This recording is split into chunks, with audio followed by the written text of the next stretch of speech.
Lo Tinaf. Não cometerás adultério. Êxodo capítulo 20, versículo 14. Os 10 mandamentos. Para o filósofo Kierkegaard, o adultério é desespero e fuga de si mesmo. O filósofo acreditava que muitas pessoas vivem em desespero sem perceber. Esse desespero aparece quando alguém tenta escapar da própria identidade, vive buscando distrações e evita confrontar a própria verdade interna. Nesse sentido, o adultério pode ser uma tentativa de fugir do tédio da vida real, evitar enfrentar problemas pessoais ou sentir novamente intensidade emocional. Mas para Søren Kierkegaard, isso só aprofunda o vazio, porque o problema não é o relacionamento, é a falta de reconciliação consigo mesmo.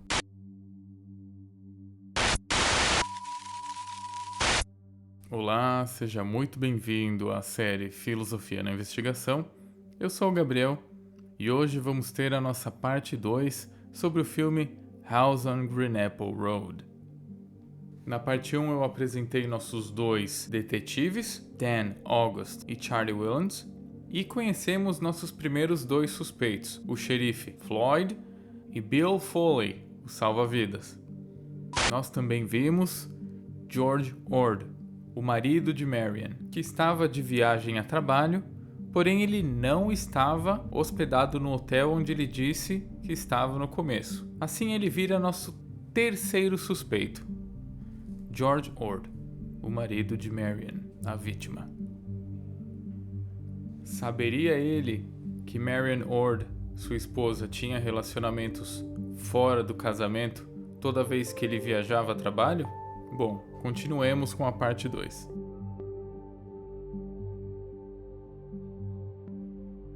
Então, o próximo suposto amante de Marian Ord, que é Sal Gilman, ele frequenta também o clube esportivo.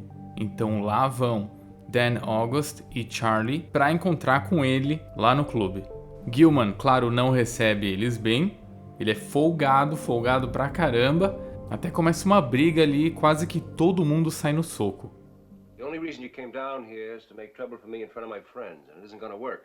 If I had my way, Gilman, I wouldn't come within 10 miles of you. You or a garbage dump. Who do you think you're talking to? I'm talking to you, Gilman. 16-year-old car thief. 21-year-old numbers runner and dope pusher. Who graduated to a 36-year-old con man and phony. One other thing, Gilman. Don't ever put your hands on me again. Então, os nossos detetives levam Saul Gilman para a delegacia. E claro, Saul Gilman diz que nem conhece ela direito. I told you I used to see her at the club, that's all. I never even talked to her.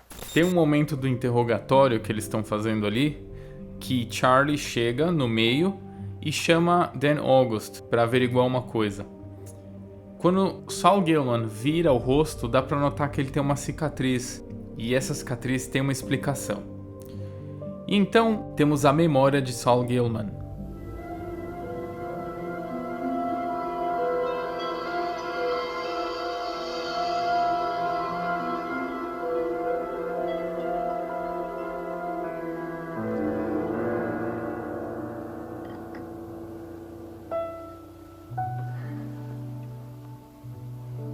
Tell me something. Are women a lot different From what? from each other, silly? What do you want? You want me to tell you that you're really something special, huh?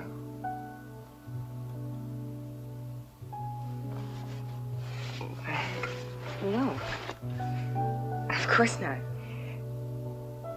It's just that men are so different. I mean, I guess they are. What about your husband? Well, he's away so much, and I like. Hey. Whatever you like, you deserve to get because you're a very nice, pretty lady. A very bright lady. Can you get away next Thursday night? Maybe. George is supposed to be in San Diego. I thought you said you had to be in Las Vegas the next couple of weeks. Yeah, I do. I don't think I could go there. George might find out. You wouldn't even have to leave town. I don't understand. Well, you see, there's this friend of mine. He's going to be here for a couple of days on business. A friend? Yeah. You'll like him, Marion. Believe me. And the way I hear it, he really knows how to treat a woman. You be nice to him, he'll be nice to you. You slipped the girl I know $150. She found it in her purse the next morning. That's all? That's all. Now, where are you going? I want to get out of here. All right. Think it over. About Thursday, I mean. I don't have to think it over. I don't want any part of your friend or you, ever. I think you're nothing.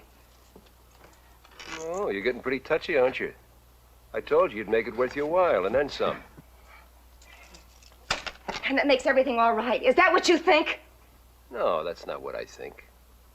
I just think if a lady like you wants to play around, she might as well get paid for it. You... Oh!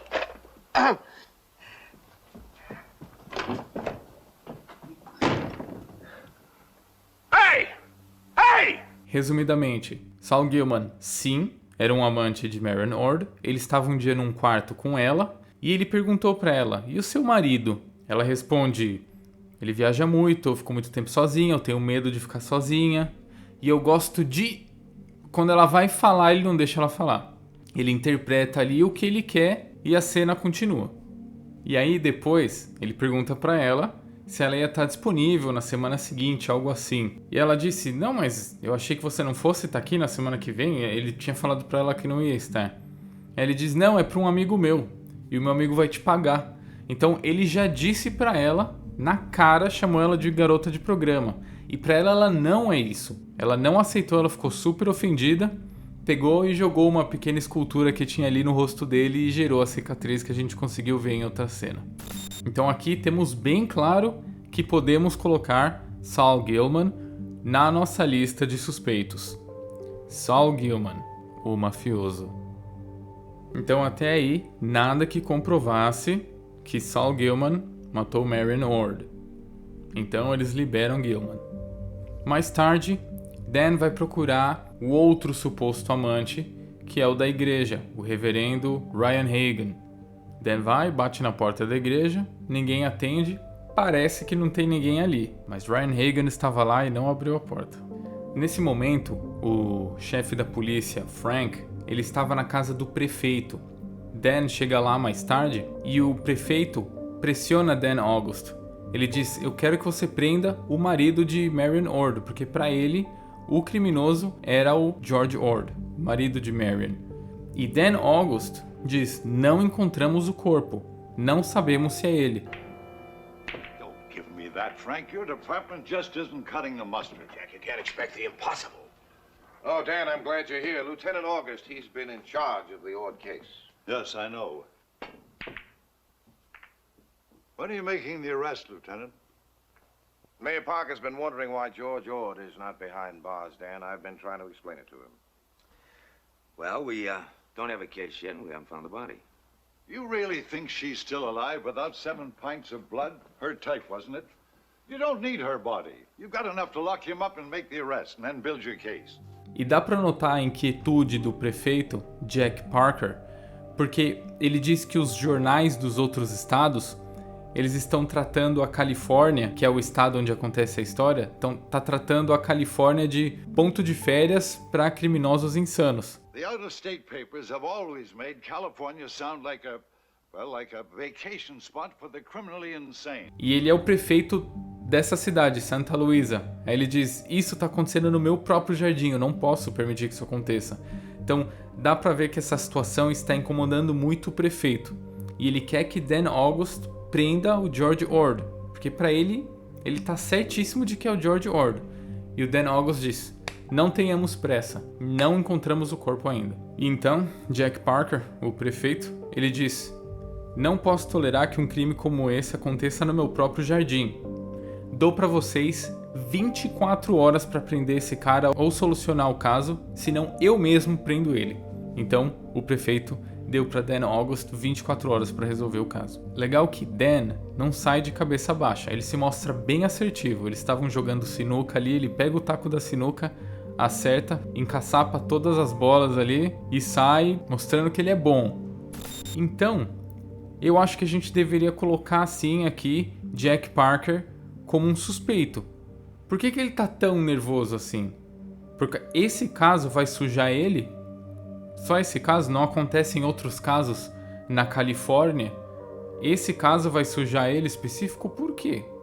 Ele tá tão nervoso? Por que ele tá fazendo tanta pressão assim neles? Por que ele não pode dar mais alguns dias pros detetives resolverem o caso? Entra pra nossa lista de suspeitos. O prefeito, Jack Parker.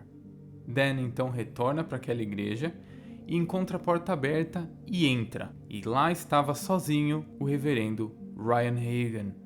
Dan se apresenta como detetive da polícia e começa a interrogar o reverendo. Ele começa perguntando, Marion Ord faz parte da sua congregação? Ele diz que sim, que fazia parte, mas ela os deixou. Dan então nota que não tem ninguém na congregação e o reverendo explica que ele mandou todo mundo embora. She was, but she left us. Looks like quite a few have left you. I sent them away. I found I could no longer teach others an ideal in which I no longer had any faith. Então Dan pergunta qual foi a última vez que ele viu ela, e o reverendo diz, no dia que ela nos deixou. E Dan finaliza ali perguntando onde você estava na sexta-feira à tarde, o dia do suposto assassinato. E o reverendo diz, eu estava sozinho meditando. Dan August o intima, diz, fique por perto onde eu possa te encontrar e sai. Quando Dan sai, aí temos a memória do reverendo Ryan Hagan.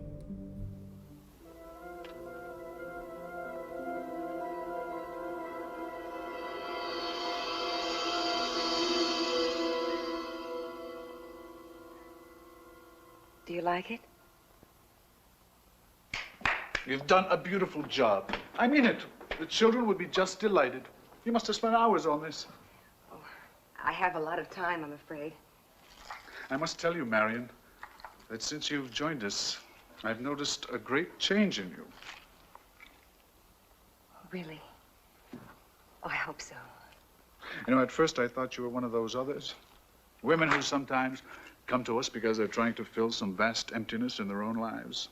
Desperate women trying frantically to give some importance to themselves. Looking for answers to their problems in all the wrong places.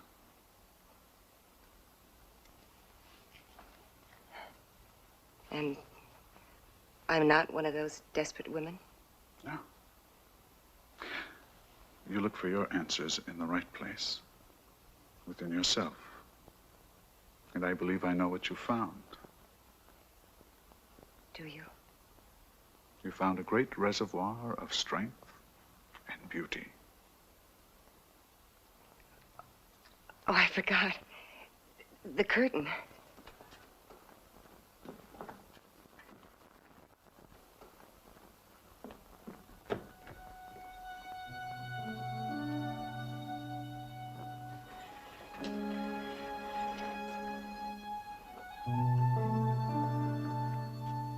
Oh, I was afraid that might happen.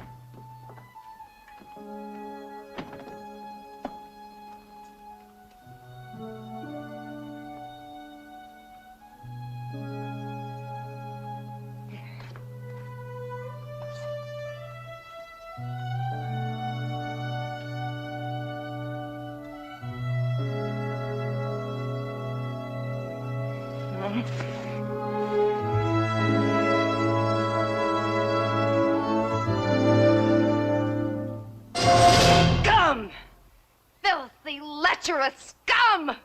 Like all of them! Marion, please. Please what? What do you want now?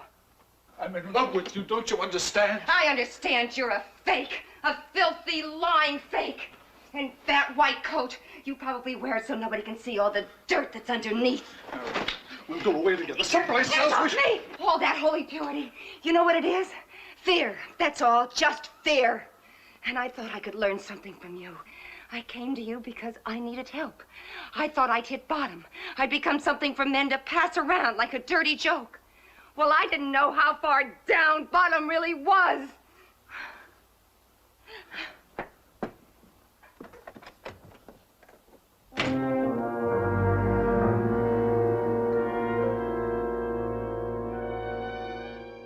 Então, basicamente era isso. Ela estava lá, sozinha com o reverendo.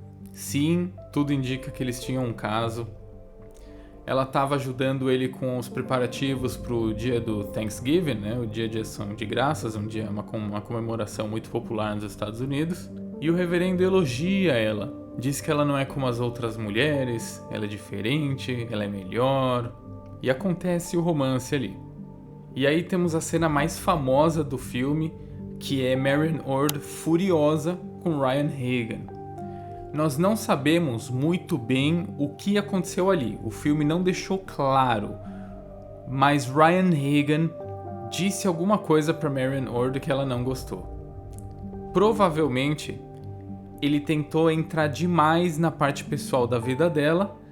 E uma pessoa que está fechada a falar sobre sua vida pessoal, principalmente quando é algo tão íntimo assim, ela tende a responder agressivamente. Então ela foi explosiva, foi bem grosseira com o reverendo e saiu. Certo, então a próxima pessoa que Dan, como detetive, que estava com tempo marcado para resolver o caso, a próxima pessoa que ele poderia interrogar seria o dono do clube esportivo, que não estava em casa, mas ele foi recebido pela mulher dele, que é Connie Durstin, interpretada pela atriz Joanne Linville. Você talvez, dependendo da sua idade, assim, talvez você já viu ela em outros cantos. Então, Paul Durstin não estava. Dan August foi atendido pela mulher. Ela disse que o marido foi a um passeio para caçar. Ele saiu para caçar, ok. É permitido caçar nos Estados Unidos, é um passatempo bem popular lá. Então ele saiu para caçar por alguns dias. Ela disse que não sabe quando ele volta. Então Dan pergunta para ela sobre Marion Ord, conta o que aconteceu e claramente Connie Durstin detesta Marion Ord. Dá para notar que existe um ressentimento dela ali contra Marion Ord. Ela inclusive menciona que Bill Foley foi demitido por causa dela. Well, you knew Mrs. Ord. Well, I am glad that you didn't say I was a friend of hers.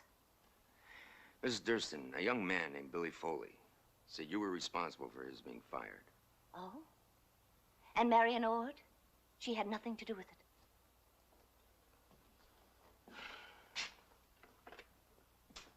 I gather you didn't like Mrs. Ord. I don't know what you're implying, Lieutenant. But the fact is that it was getting to be a real scandal. Foley's room was in the servants' row, and every child playing around the pool, could see her sneaking up there. A mulher de Paul Durstin, ela diz que crianças viam ela ir pro quarto do Bill Foley. Mas o mais importante é que ela insiste que o marido dela, Paul Durstin, não tem nada a ver com o caso. Lieutenant, I am not stupid, and I do not wish to be treated as if I were. In some kind of heavy-handed way, you are trying to connect my husband with the death of Marion Ord. I beg your pardon. All I want to do is talk to him. Well, my husband could not have had anything to do with Marion Ord. And if you insist upon pursuing the matter, you'll find yourself defending a case of malicious prosecution.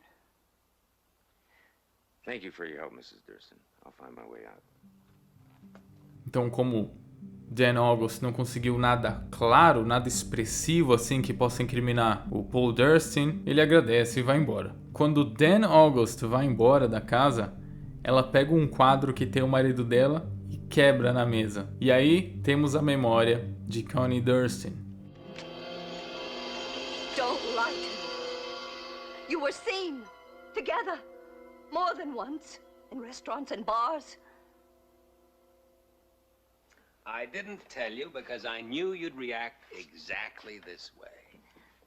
I told you she called me because she wanted to talk to me about the club. Oh, of course, the club. She wanted to find out if there wasn't some way she could keep her membership. Like sleeping with the president? You're not even trying to listen to me. Oh, come on, Paul. You were caught holding hands with her. Making a fool out of me. It wasn't that kind of thing. Oh, come on, Paul. Give up. You were caught. For the first time, maybe, but you were caught. Wait a minute. What do you mean, the first time? Oh, I'd say 6, 7 women in the last 3 years. Well, that's simply ridiculous. You know it isn't. But we're not talking about them. We're talking about Marion Ord.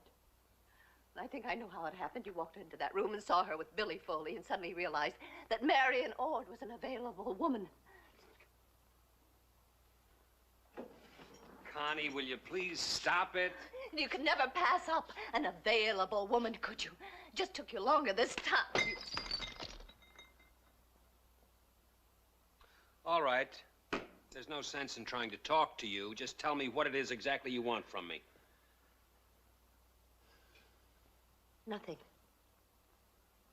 But if I ever hear of you even being in the same room with that woman again, I'll walk out that door with every cent of yours that I can put my hands on.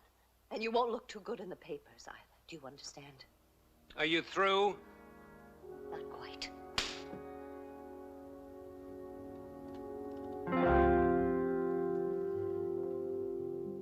Então, resumidamente, a memória de Connie Durstin é ela brigando com Paul Durstin, o marido dela, dizendo que as pessoas viram ele com Marion Ord e que ela tem certeza que ele tem um caso com ela. E Paul Durstin diz que isso é loucura, que não tem chance disso acontecer.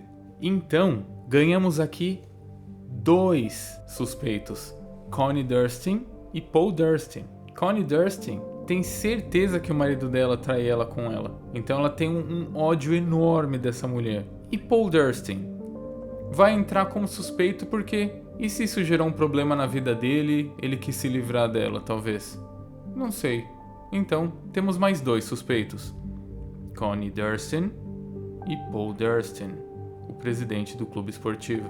Dan August então retorna para a delegacia e lá estava a recepcionista da empresa que o George Ord tinha ido. Eles encontraram ela e trouxeram para a delegacia. E deu para notar que ela estava sob efeito aí de graminha, entendeu? Tava sob efeito aí de coisa errada. Your name's Lillian Crane. That's right. You're employed as a receptionist at the Amtech Supply in Fresno. Yes. Were you working Friday, the 19th of February? Yes. Começa um interrogatório ali. Dan August perguntou para ela onde ela estava, se ela estava trabalhando na sexta-feira à tarde. Ela disse que sim. Perguntam para ela se ela lembra de George Ord. Ela, de forma bem abusada, ela fala: pode ser que eu vi ele, pode ser que não, pode ser que ele estava lá, pode ser que não sei.